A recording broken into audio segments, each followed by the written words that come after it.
Guys, welcome back to another video of graph algorithm and theory course.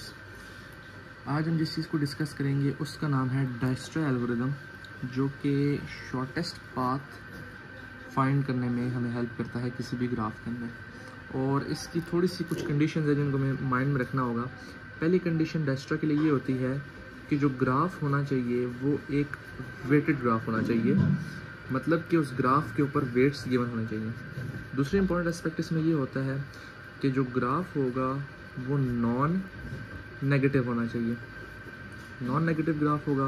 And third जो बहुत important aspect इसके अंदर होता है वो यही होता है कि ग्राफ जो होता है वो कनेक्टेड फॉर्म में होता है।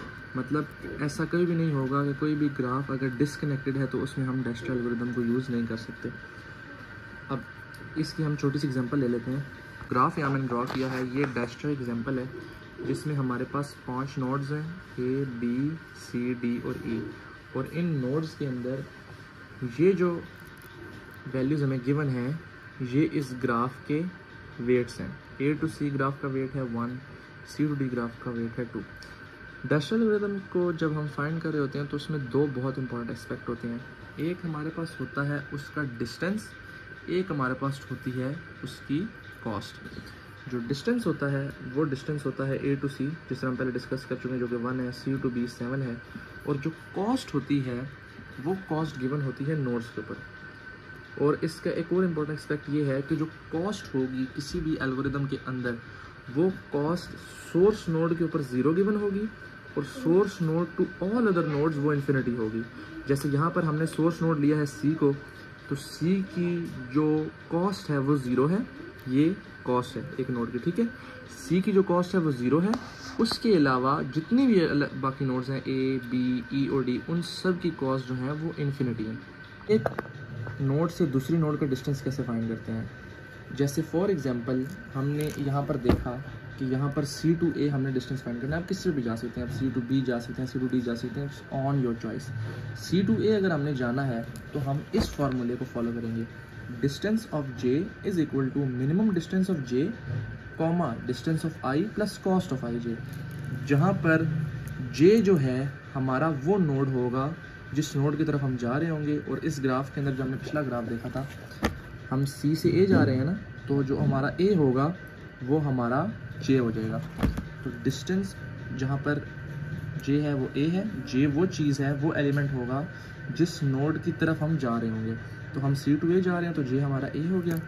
और इसी का वाइस वर्सा I वो है जो हमारी सोर्स नोड है, I हमारे पास C है क्योंकि हम C to A जा रहे हैं। उस हिसाब से अगर हम इस फार्मूले को देखें तो फार्मूला कुछ ऐसे होगा कि डिस्टेंस ऑफ J है ना, तो distance of A is equal to minimum distance of again J, जिसकी जगह आ जाएगा हमारे पास A, comma distance of I जो कि सोर्स नोड है जो हमारे पास है यहाँ पर C, plus cost of I and J, ठीक है। कॉस्ट मतलब I की जगह आ गया C और J की जगह आ गया हमारे पास A।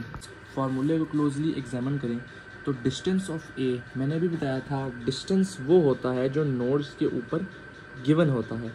तो डिस्टेंस हमारे पास जो A के ऊपर जो डिस्टेंस गिवन है वो हमारे पास है इन्फिनिटी। तो हम यहाँ पर डिस्टेंस ऑफ A हमारे पास इन्फिनिटी होगा। बेशक यहाँ पे नहीं लिख सकते, हम डिस्टेंस A फाइंड कर रहे हैं, मतलब C से A का क्या डिस्टेंस होगा।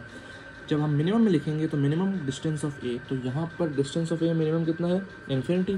तो यहाँ पर हम लिख देंगे इन्फिनिटी से उसको रिप्लेस कर देंगे, कॉमा डिस्टेंस ऑफ C जो कि हमारे पास यहाँ पर है 0, क्योंकि मैंने आप लोगों को एक्सप्लेन किया था कि जो सोर्स नोड होगी उसका डिस्टेंस 0 होगा और उसके अलावा ऑल अदर नोड्स का जो डिस्टेंस होता है वो इन्फिनिटी होता है। ये सबसे पहला इंपॉर्टेंट स्टेप है डायस्ट्रा एल्गोरिदम को एक ग्राफ को सॉल्व करने के लिए।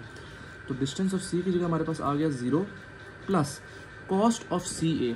यहाँ पर C to A हमारे पास की कॉस्ट है 1, और सॉरी यहाँ पर एक और चीज़ आएगी, यहाँ पर आएगा मिनिमम, क्योंकि हमने मिनिमम डिस्टेंस फाइंड करना है। तो मिनिमम इन्फिनिटी कॉमा 1। अब हमने इन दोनों एलिमेंट्स में से मिनिमम चीज़ को फाइंड करना है, वो हमारा डिस्टेंस ऑफ A हो जाएगा। तो अगर हम गौर से देखें तो इन्फिनिटी तो कभी भी, infinity is a very very long number, तो इन्फिनिटी तो स्मॉलेस्ट मिनिमम नंबर नहीं होगा। तो हमारे लिए स्मॉलेस्ट कौन सा है, 1। तो C to A से हमें ये पता लगा कि अगर हम C सोर्स नोड रख कर A की तरफ जाएँ तो ए का हमारे पास जो डिस्टेंस आएगा वो आएगा 1, तो आप इसको यहाँ से कट करके 1 लिख सकते हैं, ठीक है। Then again the next step, अगर हम इसको दोबारा करें, अब हम इसको करेंगे फ्रॉम ए टू बी। अब हम ए को सोर्स नोड रखेंगे और उसी के साथ हम बी को डेस्टिनेशन नोड रखेंगे। तो अगर उस हिसाब से अगर हम इस फार्मूले को अप्लाई करें तो अगेन मैं इसको डायरेक्ट रिप्लेस कर रहा हूँ। डिस्टेंस ऑफ जे है तो डिस्टेंस ऑफ जे क्या होता है, जो हमारी डेस्टिनेशन नोड है। तो यहाँ पर मैं डेस्टिनेशन नोड हमने बी ली है, तो distance of B is equal to minimum, इस फार्मूले को देखते हुए minimum distance of B comma distance of I, distance of source node. हमने सोर्स नोड यहाँ पे ले ली है ए को, तो distance of A plus cost of I J, जो यहाँ पर होगा कॉस्ट ऑफ ए बी, और ए बी की कॉस्ट भी हम लिख लेंगे। सिमिलरली जैसे हमने पहले किया था, मिनिमम एज इट इज़ आ गया, डिस्टेंस ऑफ बी इन्फिनिटी है, comma distance of A infinity से कट हो गया, हमने सी से सोर्स नोड लिया था तो वो डिस्टेंस कम होकर 1 हो गया था, तो डिस्टेंस ऑफ ए हमारे पास हो जाएगा 1 प्लस कॉस्ट हमारे पास ए बी की है 3, ठीक है। तो ये अब इसमें से हमने मिनिमम पिक करना है, तो इसमें से मिनिमम हमें साफ नज़र आ रहा है कि वो 1 + 3 जो कि 4 होता है, वो हमारे लिए मिनिमम है। तो डिस्टेंस ऑफ बी हमारे लिए हो जाएगा 4।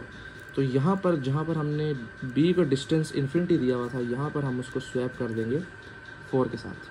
एक और बहुत ज़्यादा इंपॉर्टेंट एस्पेक्ट आ सकता है कि आप सोच सकते हैं कि अगर हम सोर्स नोड सी को रखें और बी पर जाएं तो फिर हमारे पास क्या डिस्टेंस आता है। आप उस तरीके से भी कर सकते हैं, सिंपली यहाँ पर जो स्वैपिंग है, जहाँ बी है वहाँ पर बी ही रहेगा, सिर्फ सोर्स नोड के अंदर ए की जगह सी आ जाएगा। उस तरीके से भी क्वेश्चन सॉल्व हो सकता है, लेकिन जैसा मैंने वीडियो की स्टार्टिंग में कहा था, डायस्ट्रा एल्गोरिदम शॉर्टेस्ट पाथ्स को कंसिडर करता है।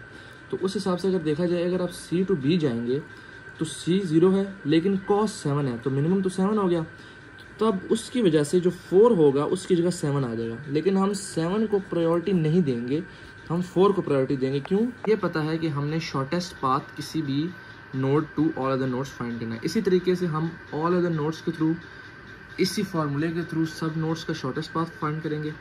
और मैं शॉर्टेस्ट पाथ फाइंड करने के बाद आपको एक क्लियर ग्राफ के थ्रू बताता हूँ कि ग्राफ एंड में कैसा बनेगा।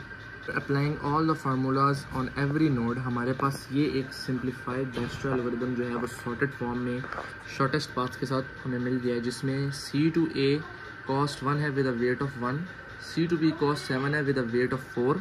और अगर मैं आपको लास्ट नोड ई वाले समझाऊँ, तो अगर हम देखें तो बी को अगर हम सोर्स नोड रखें और अगर हम ई की तरफ जाएँ तो बी का वेट है 4 और बी टू ई कॉस्ट हमारे पास है 1, तो 4 + 1 5। ये अगर आप फार्मूले के साथ करेंगे तो आपको बात क्लियर हो जाएगी कि 5 कैसे आया ई नोड के ऊपर।